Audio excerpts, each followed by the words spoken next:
30장부터 보면서 위로의 책이라는 제목을 가지고 말씀을 나누고 있습니다. 계속 징계와 저주를 말씀하시던 예레미야를 통한 하나님의 말씀이 30장에 들어서면서 하나님의 위로로 모습을 바꿉니다. 33장까지 이어지는데 그동안 우리가 위로의 책으로 나누었던 말씀들이 있었습니다. 첫 번째가 담대함이 필요하다 그랬습니다. 사람들 용기라 그러면 애꿎은 이웃사람 멱살 잡는 데나 쓰는 건 줄 아는데 그런 거 아니라 그랬습니다. 담대함은 언제 쓰냐 하면 하나님 앞에 나가면 헛된 삶, 잘못된 삶으로 혼날 줄 알면서도 나가는 거.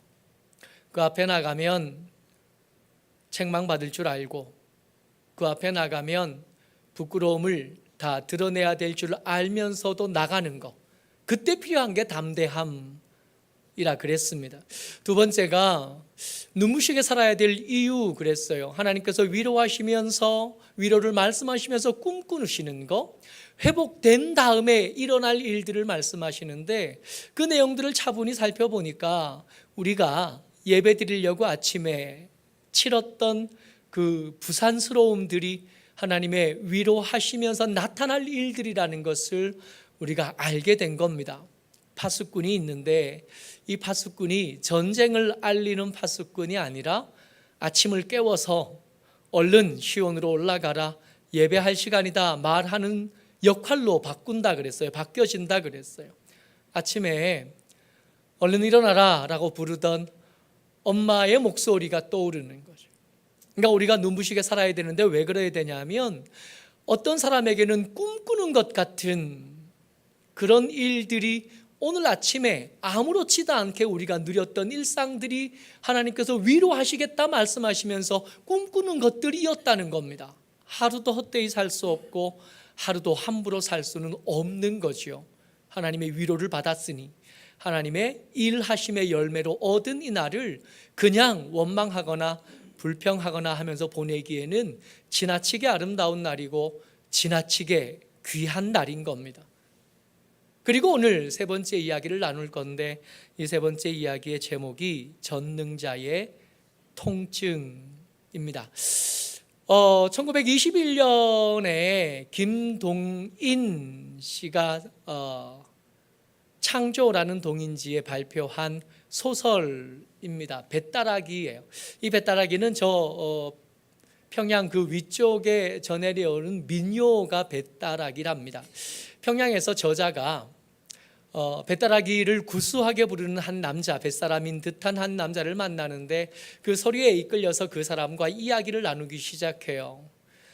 근데 이 남자가 자기 살아온 이야기를 하는데 이야기의 시작이 뭐냐 하면 거저 운명이 대일 힘셉디다 한 말부터 인생의 이야기를 시작하는 거예요. 20년 전에 자기 동생과 같이 어부일 하면서 꽤 부유하게 살던 이 남자는 아름다운 아내를 얻었는데 이 아내를 사랑하면서도 이 예쁘고 명랑한 아내 때문에 질투하는 마음이 그 속에 계속 있었던 거예요. 그러다 보니까 아내와 다툴 일들이 생기고 그때 다투게 되면 꼭 폭력을 행사했던 그리 좋지 않은 남편이었다는 겁니다. 그러던 어느 날 이 남편이 아내의 부탁을 받고 시장 가서 예쁜 거울, 시장에서 제일 비싼 거울 하나를 사가지고 평소 같으면 술 한잔 먹고 늦게 올 텐데 일찍 집에 도착한 거예요. 일찍 집에 도착해 보니 어지럽혀져 있는 집안에 흐트러진 옷 매무새에 흐트러진 머리 모양을 하고 있는 동생과 아내가 한 방에서 이렇게 깜짝 놀라서 맞이하는 장면을 봅니다. 언뜻 떠오르는 것은 야, 그동안의 내 질투가 아니라 사실이었나 보다. 분노가 치밀어 오르죠. 그래서 아내도 아우도 이렇게 흠씬 두들겨 패서는 쫓아냅니다. 쫓아내고 나서는 화를 가라앉히려고 이렇게 앉았는데 동생이 그랬거든요. 그런 거 아니라고. 쥐 한 마리가 나왔다고. 쥐 잡느냐고 이 꼴이 된 거라고. 화를 가라앉히냐고 앉아있는데 갑자기 옷 속에서 쥐 한 마리가 이렇게 볼 기어 나오는 걸 보는 거야. 아유, 아니었구나. 동생의 말이 맞았네. 오해였네. 그러고 기다려도 평소 같았으면 얼른 돌아왔을 아내가 돌아오지 않아요. 시간이 좀 지나서 이 아내가 그동안의 학대에 못 이겨서 바닷물에 몸을 던져서 죽었다는 사실을 알게 됩니다. 형수가 죽으니까 이 아우도 더 이상 그 집에 계속 있을 수 없었고요. 이 아우도 뱃사람이 돼서 동네를 떠나버린 거예요. 그때부터 이 남자는 이 동생 찾을 겸 그 동네에 더 있지 못하고 또 돌아다니기 시작하고 그렇게 20년 만에 이 평양에서 이 사람을 만난 겁니다. 이야기 중에 10년 전에 동생을 한번 만났다 한 이야기를 해요. 그렇게 찾아도 못 만나던 그 동생을 10년 만에 배가 파선해서 정신을 잃었다가 눈을 뜨니까 그 옆에 동생이 앉아서 나를 간호하고 있더랍니다. 정신이 반쯤 있고 반쯤 없는 채로 어째 여기까지 왔나 그랬더니 이 동생이 뭐라 그러냐면 그저 운명이다 그래요. 그러고는 다시 피곤하니까 이제 물에 빠졌다 죽다 산 거 아니에요. 잠들었다가 다시 일어나니까 동생이 없더랍니다. 그리고 10년이 또 지난 거예요. 이 책에서 가장 기억에 남는 두 가지의 대사가 있습니다. 형의 녹두리예요. 거저 운명이 제일 힘셉대다. 도무지 바꿀 수 없는, 후회는 되는데 못 바꾸는, 동생을 다시 찾을 수도 없고 죽은 아내를 다시 살려낼 수도 없고, 후회하는데 그 후회를 번복할 수 있는 방법이 이 형에게는 없는 겁니다. 어쩌다가 우연히 만난 그 동생 잡을 수 있는 힘이 없는 겁니다. 동생이 뭐라 그러냐면 어떻게 이 시간 내가 죽을 때 꼭 여기 와서 나를 살렸냐, 나를 간호하고 있는 게 말이 되냐, 그저 운명입니다 그래요. 그야말로 넋두리일 뿐입니다. 후회하는 일들, 후회하는 삶을 조금 더 바꿀 수 있는 능력이 이 형제에게 없었습니다. 근데 여러분, 이 형제들에게만 없어요? 우리들은요, 우리는 저 형처럼 술을 먹지도 않고, 우리는 저 동생처럼 오해의 소지가 될 만한 일을 하지 않으니 우리는 괜찮다 그럴 수 있어요? 우리의 인생도 똑같이 그 후회하던 일들 하나도 못 바꾸고 그저 시간이 지난 다음에 땅을 치면서 넋두리나 하는 거 아니에요? 운명을 어떻게 이겼나? 이건 운명이다. 내가 잘못한 게 없지 않지만 이건 운명이기 때문에 내가 어쩔 수 없다. 오늘 우리가 계속해서 나누고 있는 말씀이 위로의 책입니다. 하나님이 주시는 위로를 듣는데 우리가 착각하는 게 있어요. 하나님이 말씀하시는 위로와 우리가 이야기할 수 있는 위로가 다릅니다. 우리가 하는 위로라 그래봐야 기껏 기도하겠습니다가 다잖아요. 한 자라도 못 거들어 주잖아요. 아픈 이들을 신방할 일들이 많고 어려운 일들을 당한 사람들에게 찾아가서 위로를 전해야 될 일들이 많기는 하지만 기껏 한다는 말이 기도하겠습니다 그러고 돌아와 가지고는 아버지 이거 어떡합니까? 할 수 있는 것 그거 외에 한 것도 더 못 해주잖아요. 그런 우리의 위로와 하나님이 말씀하시는 위로가 다릅니다.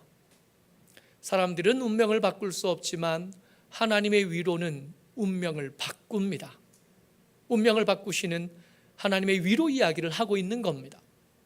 근데 우리가 하는 위로가 하나님의 위로가 다르니까 그 방법도 다르지 않겠어요? 우리가 생각할 때는 따뜻한 말, 한술 밥 한 끼 사주는 거 뭐 이런 것 떠오르지만 하나님께서는 그런 것으로 위로할 생각을 애초에 하지 않으시는 거예요. 우리가 예레미야 30장, 31장, 32장 계속 볼 텐데 그 전에 나누던 말씀이 뭐였냐면 하나님께서 줄과 멍에를 말씀하셨고 70년간의 포로 생활을 말씀해 주셨던 거예요. 위로를 말씀하기 시작하셨지만 이 줄과 멍에를 깎아줄 생각은 1도 없으신 거예요. 하나님 지금 위로를 말씀하고 계십니다. 그러나 하나님께서는 이 70년의 포로 생활 중에 1년 아니 하루도 깎아줄 생각은 1도 없으신 거예요. 그래서 우리가 때때로 경험하는 그 기쁨감과 그 추운 밤에 우리는 쉽게 원망하기 쉽습니다. 하나님 어디 계시나? 하나님 과연 살아계시기는 한가? 내 기도를 들으시는 게 맞나? 내 사정을 안다 그러시는데 정말 아신다면 이럴 수가 있나? 이게 내 일이면 나는 부족한 사람이가 그렇지만 우리가 존경하는 믿음의 어떤 사람들을 생각해 보면 그들의 악한 인생들 생각해 보면 그 믿음의 위대한 사람들이 오히려 더 어렵고 오히려 더 힘든 삶을 살아갔다는 걸 아니까 도대체 그 추운 밤에 그렇게 간절히 기도할 때 하나님 뭐 하셨나 하는 생각을 하게 되는 겁니다. 그런데 그럴 때 하나도 깎아주지 않으신 줄과 멍에를 다시고 하루도 깎아주지 않는 그 70년의 세월을 다 지고 있을 때 이방인들이 이 포로된 이스라엘 백성들에게 찾아옵니다. 31장 10절 말씀이요, 같이 읽습니다. 시작. 이방인들이여 너희는 여호와의 말씀을 듣고 먼 섬에 전파하여 이르기를 이스라엘을 흩으신 자가 그를 모으시고 목자가 그 양떼에게 행함같이 그를 지키시리로다. 아멘. 남대없이 이방인들에게 하나님께서 당신의 말씀을 맡기십니다. 그러니까 이 순간 이 이방인들은 선지자의 역할을 하게 된 거예요. 하나님의 말씀을 맡은 이 이방인들이 먼 섬까지 찾아옵니다. 거기에 흩어진 백성들이 있거든요. 그들에게 가서 말해줍니다. 이스라엘의 하나님, 흩으신 그 자가, 그 밤에 침묵하셨던 그분이 너희들을 모으실 것. 선한 목자가 그 양떼에게 행하는 것처럼 너희들을 지키실 거다 말씀하시는 거예요. 여러분, 우리가 때때로 신앙을 지키기 위해서 감당해야 되는 어려움들이 있습니다. 그 추운 밤을 지날 때 때때로 우리는 원망스럽고 때때로 우리는 버거워서 간절히 기도하는데도 응답하지 않는 하나님 보면서 도대체 왜 침묵하고 계시는가 물을 수밖에 없습니다. 근데 오늘 위로의 말씀을 이렇게 들으면서 기억하고 생각해내야 될 것, 줄과 멍에 지지 않고서는 알 수 없는 거, 볼 수 없는 거, 누릴 수 없는 거, 그런 게 있는 거예요. 교제하고 있는 청년, 이젠 청년도 아니네요. 교제하고 있는 친구 하나가 목사님 기도하러 기도원에 왔는데 기도가 안 돼요. 기도 안 될 때 어떻게 해야 돼요? 그리고 전화가 왔어요. 야, 기도 안 될 때는 기도 억지로 하려고 그러지만 성경을 좀 읽지, 소리내어서 좀 읽어보지. 성경을 소리내어서 읽어보면 그저 읽을 때, 그저 기도할 때와는 또 다른 감동들이 있던데. 잠시 있다가 또 전화가 왔어요. 기도가 되더래요. 왜 이제 말해줬네. 야, 내가 평생 하고 다니는 말이야. 이제서야 들리는 거지. 여러분, 제가 설교자로 살면서 성경을 읽으라 소리를 얼마나 했을 것 같으세요? 평생 입에 달고 사는 말 아니겠어요?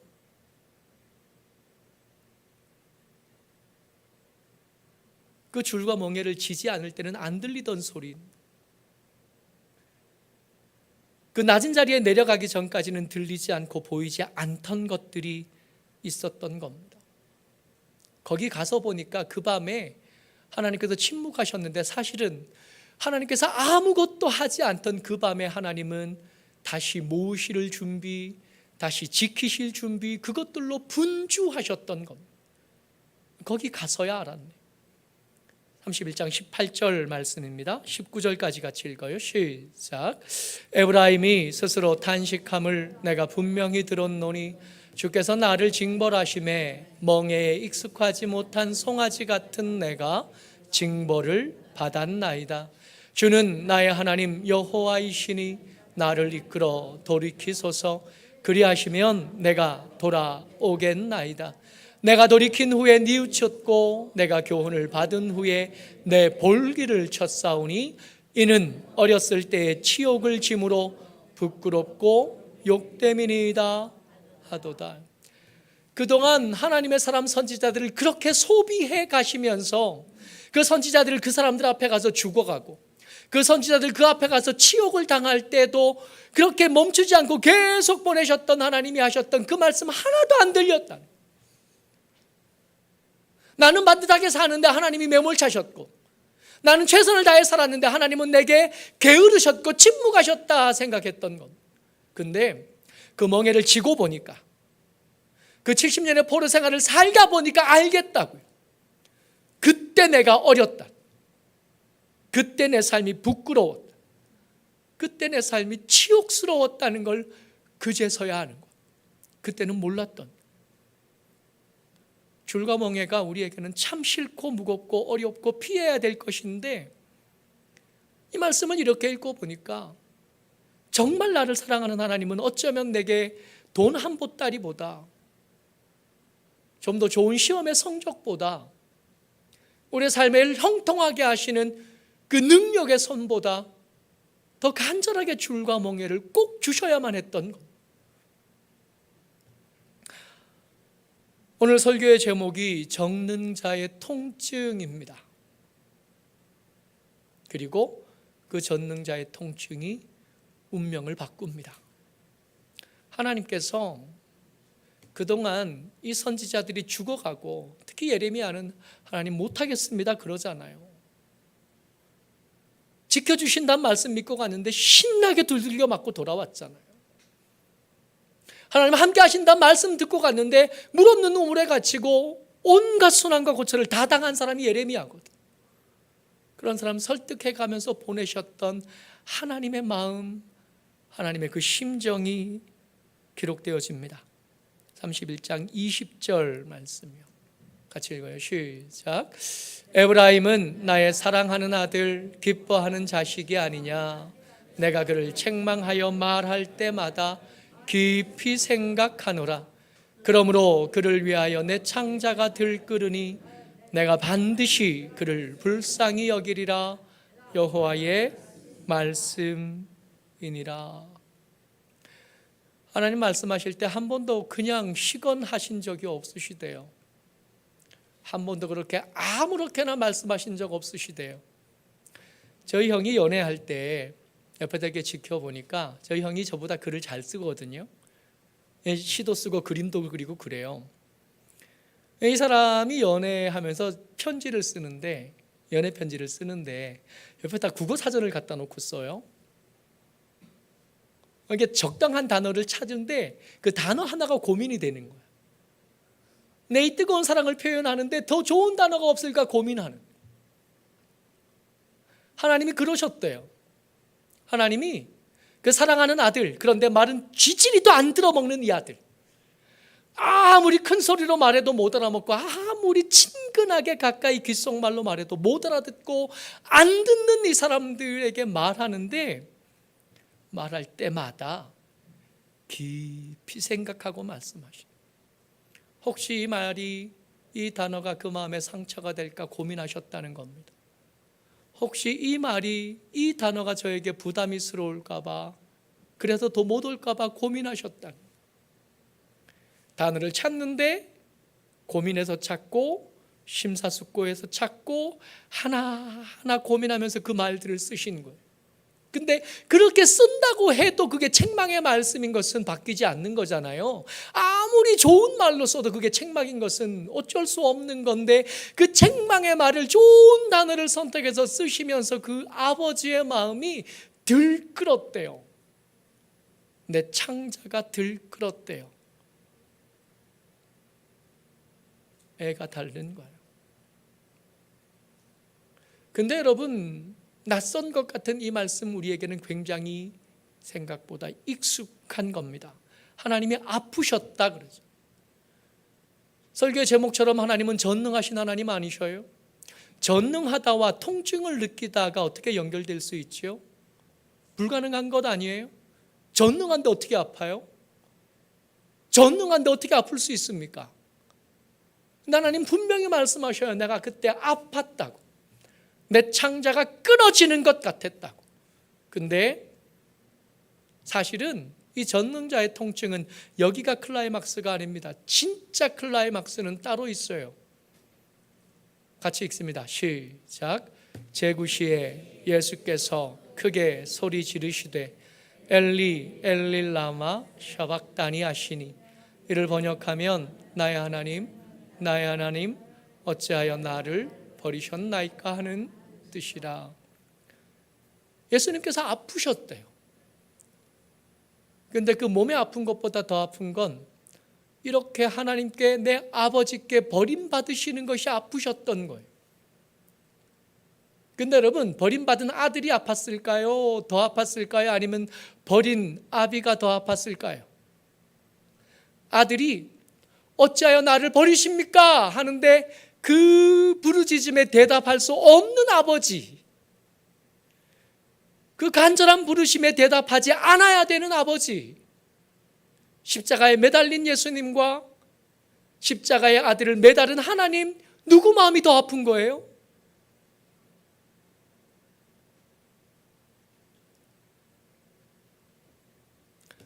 전능자의 통증입니다.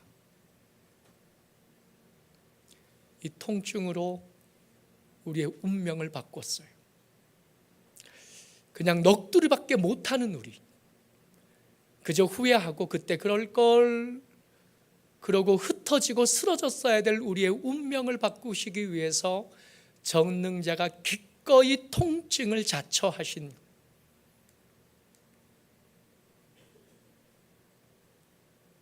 뱃다라기에 나오는 그 형제의 넋두리하고는 다릅니다. 하나님 우리를 위로하고 싶어 하신 위로를 우리가 받은 거예요. 물론 그 위로가 우리가 기대하는 것과는 다릅니다. 줄과 멍에 70년의 포로 생활, 나라는 망한 거고 형제들 중에 많은 이는 죽어간 겁니다. 그럼에도 불구하고 이것은 분명한 하나님의 위로이신 거예요.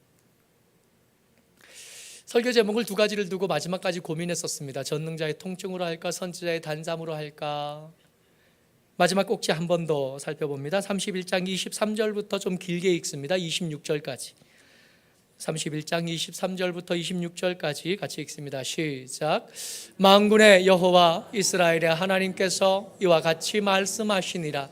내가 그 사로잡힌 자를 돌아오게 할 때에 그들이 유다 땅과 그 성읍들에서 다시 이 말을 쓰리니 곧 의로운 처소요 거룩한 산이요 여호와께서 내게 복 주시기를 원하노라 할 것이며, 유다와 그 모든 성읍의 농부와 양떼를 인도하는 자가 거기에 함께 살리니 이는 내가 그 피곤한 심령을 상쾌하게 하며 모든 연약한 심령을 만족하게 하였음이라 하시기로 내가 깨어보니 내 잠이 달았더라.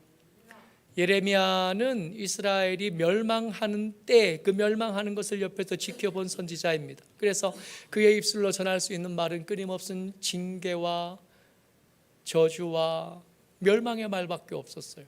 그게 예레미야는 힘들었어요. 어려웠어요. 슬펐고 가슴 아팠고 고단했습니다. 그러던 예레미야가 하나님의 위로를 말할 수 있는 기회를 얻은 거예요. 다시 여호와께서 내게 복 주시기를 원하노라 말할 수 있게 되었다고 선포할 수 있게 된 거예요. 꽉 막힌 듯한 가슴이 시원해진 겁니다. 누구라고 내 사랑하는 형제에게 저주를 말하고 싶었을까요? 복을 말해주고 싶고 잘 된다고 말해주고 싶고 하나님의 은혜가 너희들 가운데 풍성하다고 말해주고 싶은데 그들의 삶의 꼴이 그게 안 되니까 답답하기만 하고 체한 듯 한 번도 시원한 적이 없었고 잔 듯 못 잔 듯 한 번도 깊은 잠을 잔 적이 없던 이 예레미야가 이 위로를 말씀하면서 드디어 깊은 잠을 잔 거예요. 그러니까 여러분, 우리의 위로는 우리의 위로로 끝나지 않아요. 우리의 회복은 우리의 회복으로 끝나지 않고 말씀을 맡은 자들의 회복으로 연장되어 갑니다. 드디어 하나님이 복 주시는 하나님으로 이스라엘 백성들 앞에 설 수 있게 됐어요. 하나님도 복 주시는 하나님으로 당신의 이름을 찾으시는. 여러분, 우리의 회복은 그렇게 중요합니다. 그냥 막 살아도 되는 인생 중에 하나도 없는 거예요. 내가 몸부림쳐서 하나님의 위로하심 그 힘 붙잡고 기꺼이 줄과 멍에를 감당하겠다 하고 한 걸음을 죄에서 또 멀어지면, 한 걸음을 죄에서 멀어지면 세상은 그만큼 밝아지는 거고, 그를 통해서 선지자들이 누리는 기쁨, 하나님의 회복하심이 그 안에서 함께 일어나는 거예요.